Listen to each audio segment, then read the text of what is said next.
Hey YouTube, it's C Jordana22 here, back with my second YouTube video. If you're watching this, slap that subscribe button and hit the like button for me, and let's get into it. Before I start this video, I want to set the tone. So if you're watching this, like me, you probably have a dream. Since owning a clothing brand, I just stand behind that the future truly belongs to those who believe in the beauty of their own dreams. And me creating this channel and creating these type of videos, I'm here to help you go get yours. I might not be where I want to be, and I'm humble enough to say that. I'm cool with that.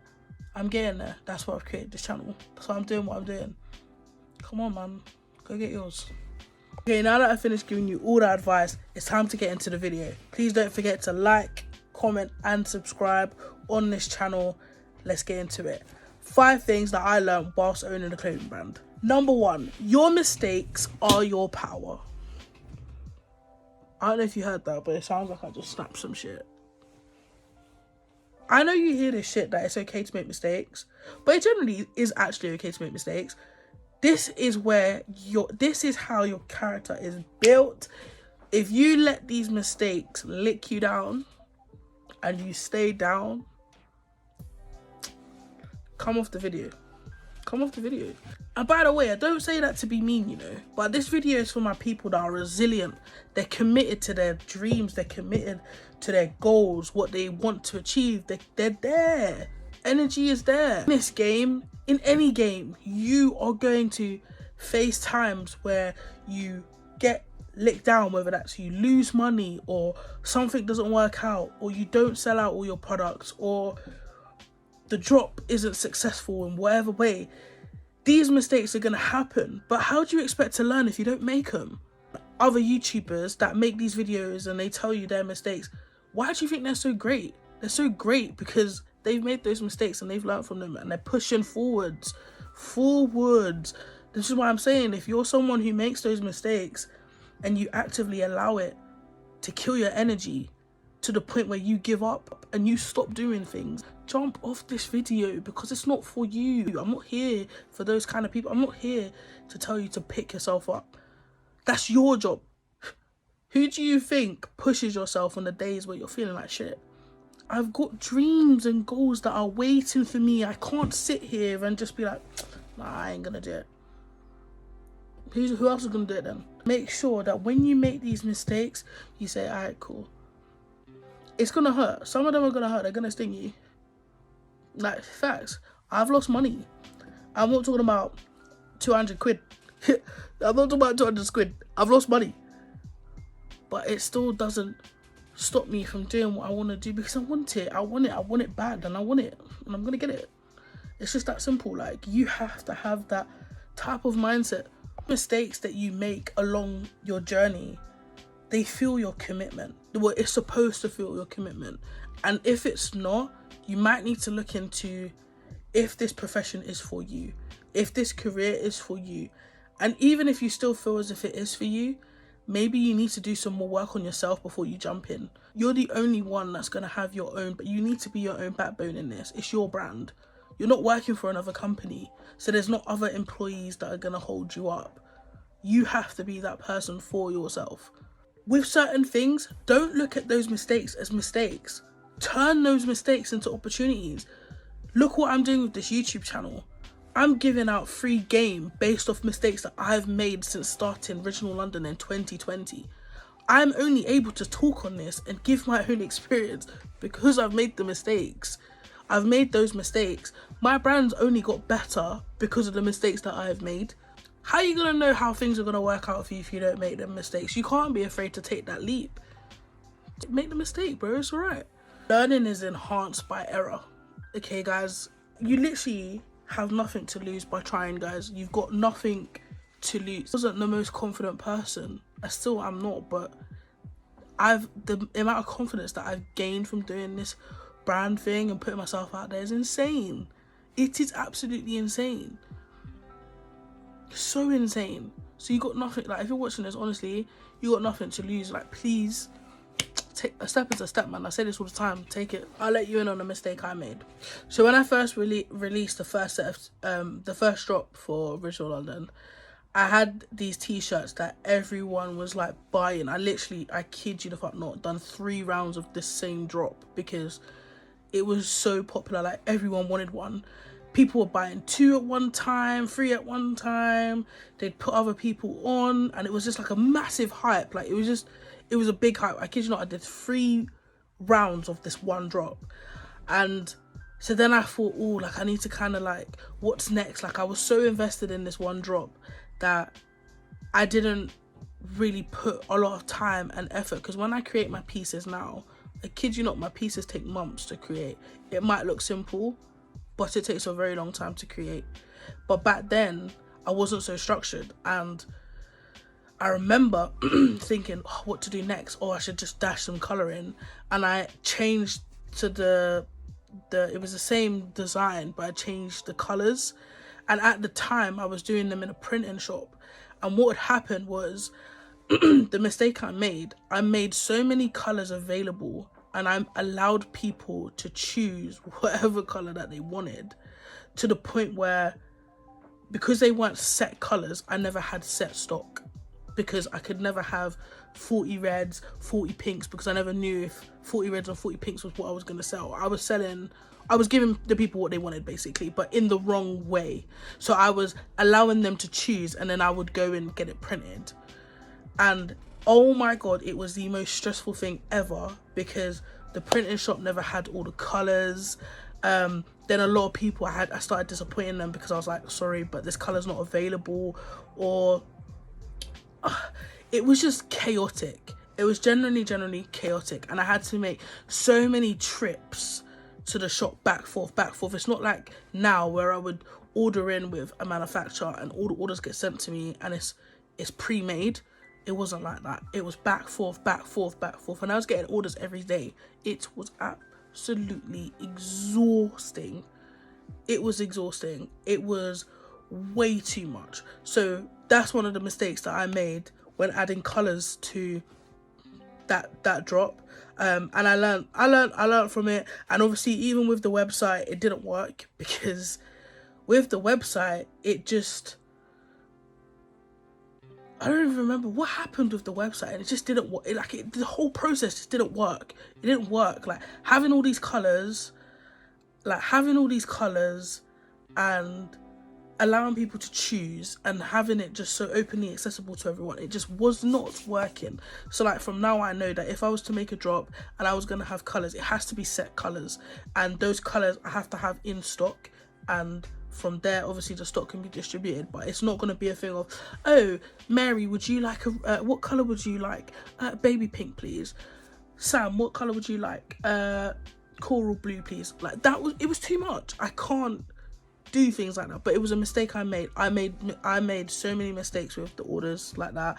People were waiting a long time, because if the shop didn't have the colors, I then had to tell the customer that they'd have to wait until they got it in. Or the shop had another shop in that's relatively close in the area, and then they would have to go to them when they're going to them on a set day. So then it means my deliveries were delayed. Like it chaotic, absolutely chaotic.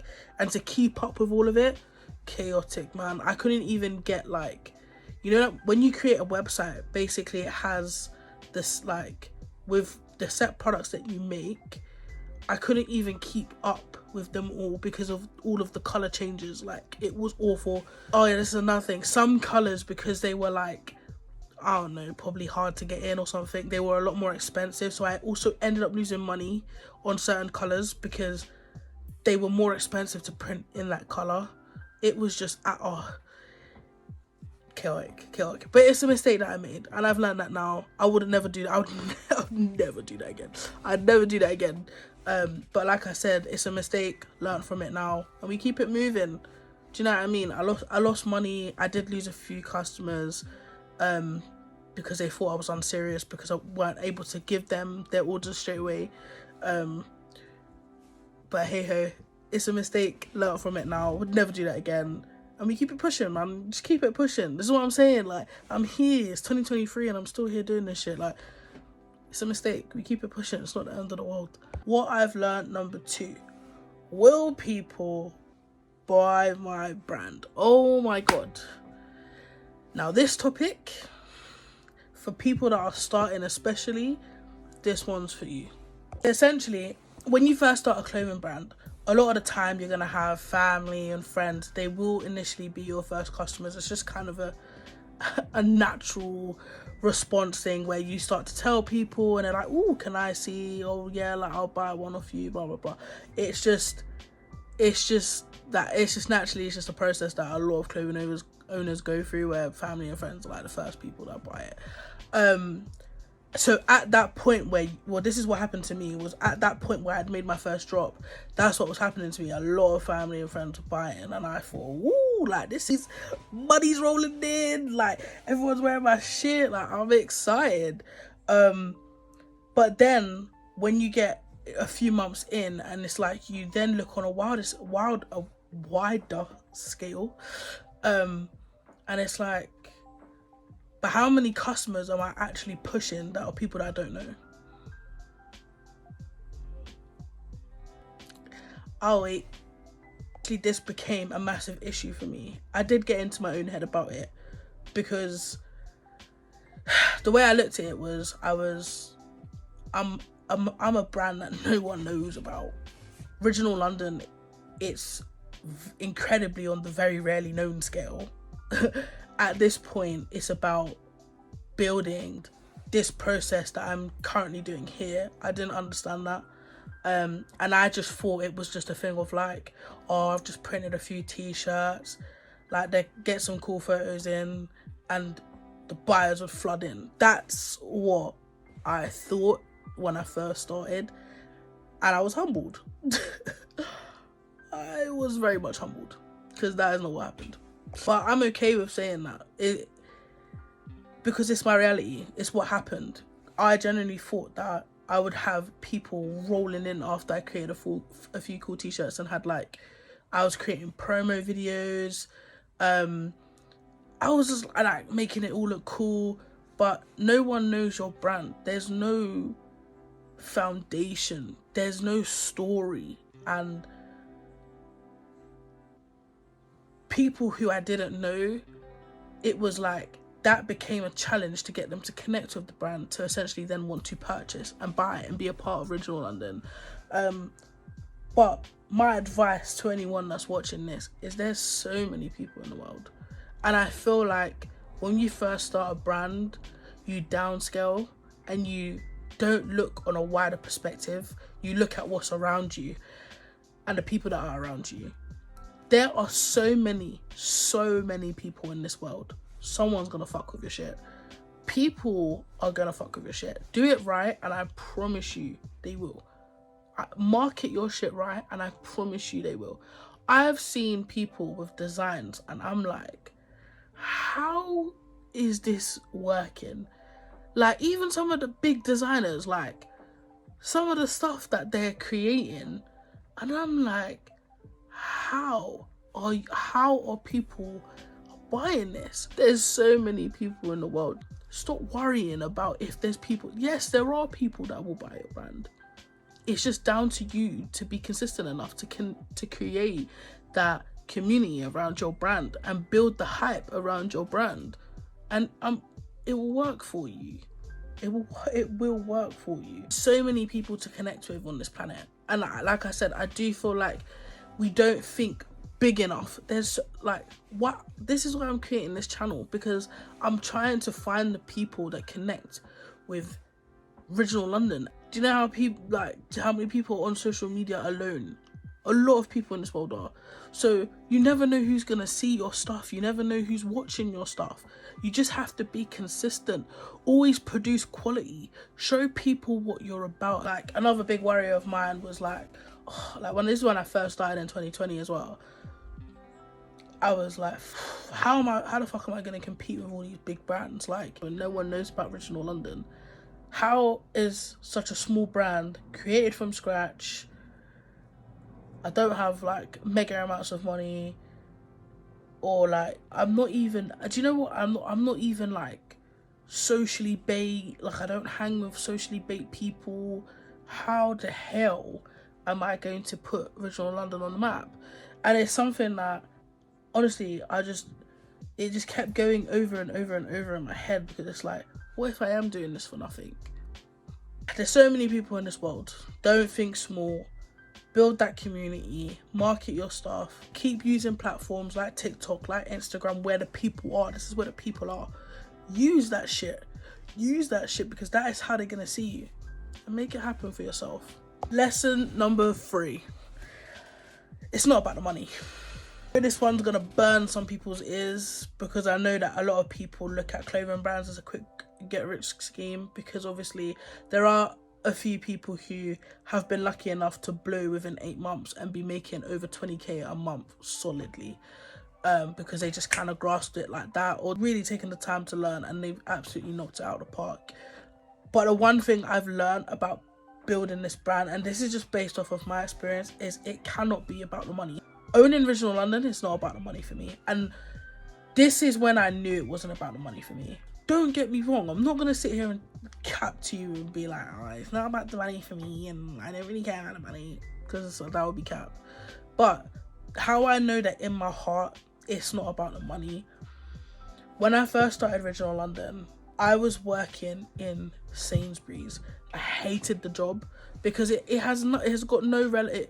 It just made me feel, and this is no disrespect to anyone that works at Sainsbury's, by the way, or any form of retail, but just standing there for 8 hours stacking shelves or working on the tills, I felt like shit. And that's just me being honest, because it was nothing, nowhere near anything I wanted to do.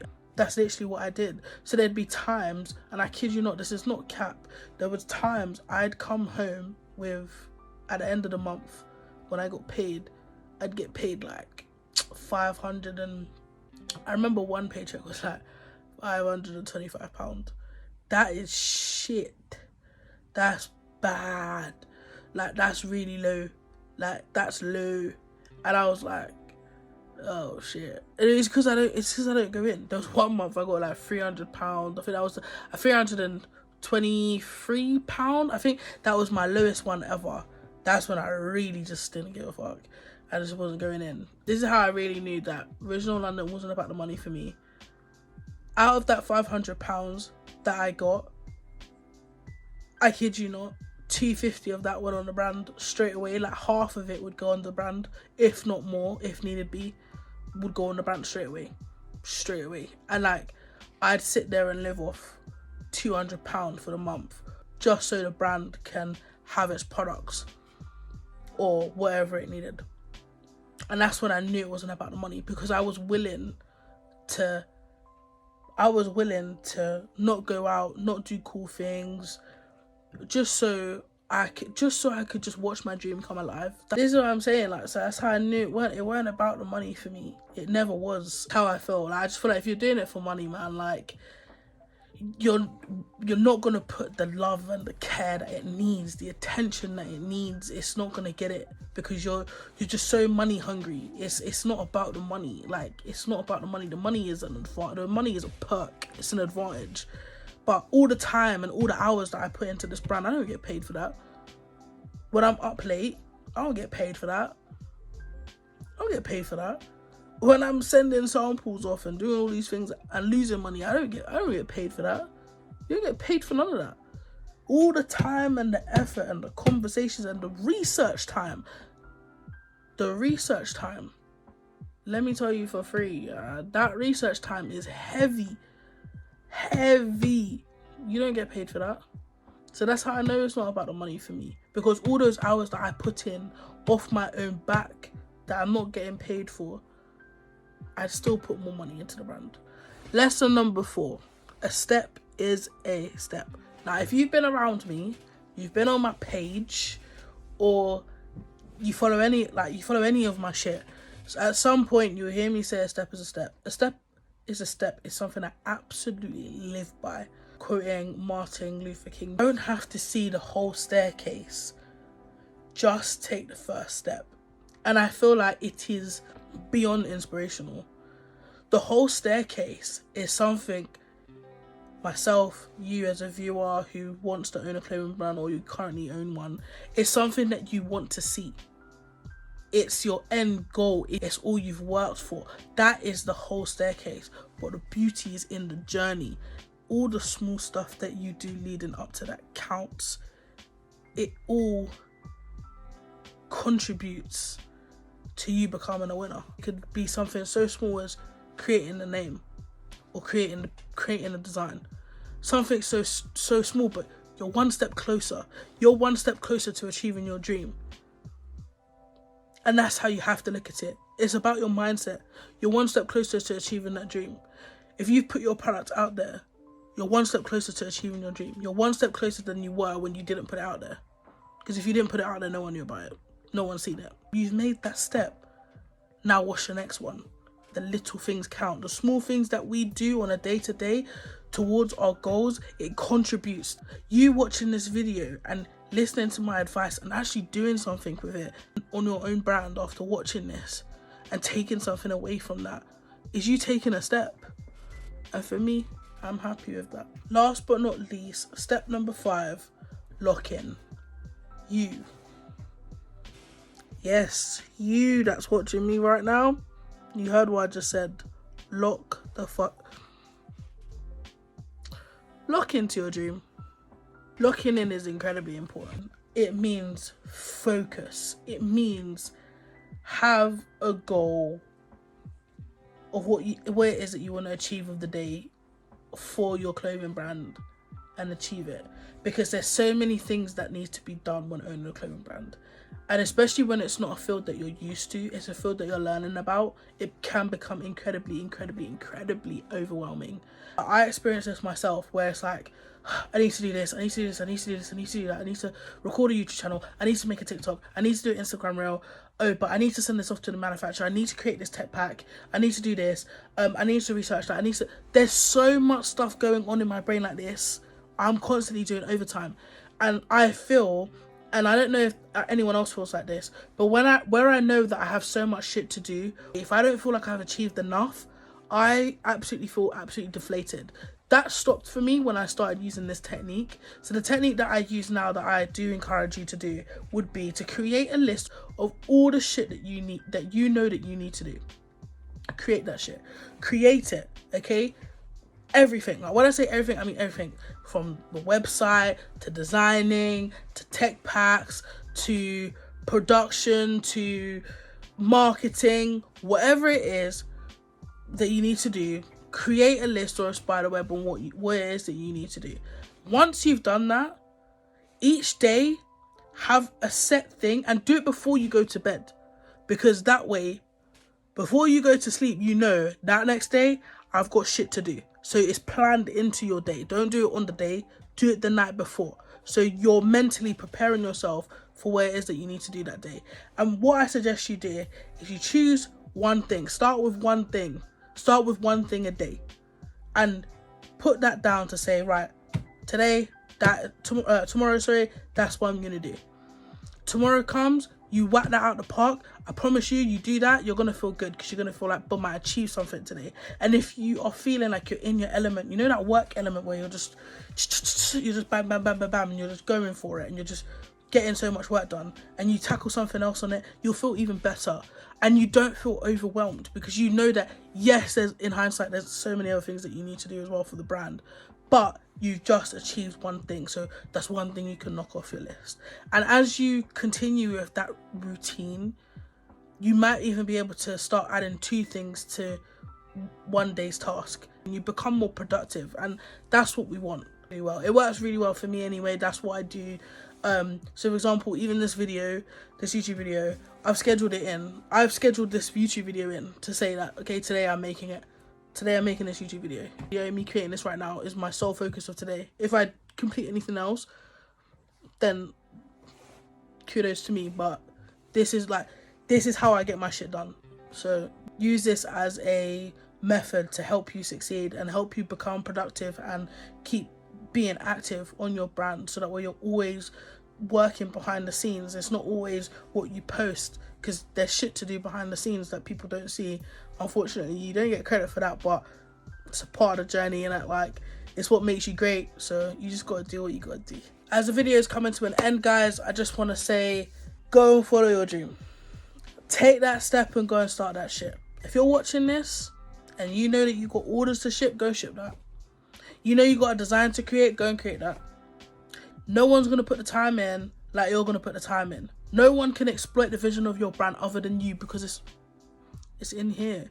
Follow your dreams after you hit subscribe. Like this video, share this video, comment down below if you feel like it's helped you, or if you want to share a bit of your story. Thank you for watching this video. It's my second YouTube video. I'm feeling good about it. More to come, and we're out.